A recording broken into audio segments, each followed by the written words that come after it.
Raymond, Gilles Duceppe qui s'est retrouvé sur la défensive aujourd'hui, lui. Oui, disons que la bataille de Québec se durcit, Pierre. Les conservateurs qui laissent entendre que le Bloc québécois est infiltré par des éléments radicaux. Voici à ce sujet le reportage d'Alain Laforêt.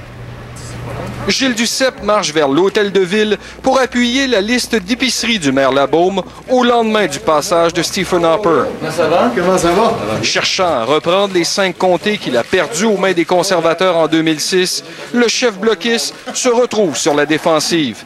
Les conservateurs affirment qu'il y a des radicaux au sein du Bloc et montrent du doigt le président de la capitale nationale du Forum jeunesse du Bloc, Julien Gaudreault, membre du réseau de résistance du Québécois qui prône la réhabilitation des ex-felkistes. J'ai demandé dès lors qu'il a été élu que mon chef de cabinet le rencontre pour lui lire très clairement ce qu'est le Bloc et quand de toutes les manières, dans tous nos propos, dans tous nos gestes, pour nous, c'est la démocratie qui prime. C'est vraiment une radicalisation des bloquistes qui est troublante et le chef du Bloc n'a qu'une chose à faire, c'est se dissocier et expulser les activistes de son mouvement. À ce que je sache, il n'a posé aucun geste allant à l'encontre de ce qu'est le Bloc. Comment peut-on tolérer que des personnes qui rédigent des politiques soutiennent et veulent réhabiliter des membres d'un groupe terroriste? Gilles Duceppe ne veut pas s'engager dans une campagne où tous les coups sont permis. Il y en a certains qui se complaisent dans ce genre de campagne.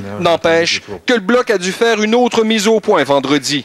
Expliquer que ce bénévole qui travaillait pour le PQ jusqu'au 31 mars dernier utilise aussi les lettres FLQ sur son site Internet, un acronyme qui désigne en fait François Larouche du Québec. Dans le temps, c'était la Fédération libérale du Québec, du Parti libéral du Québec, FLQ.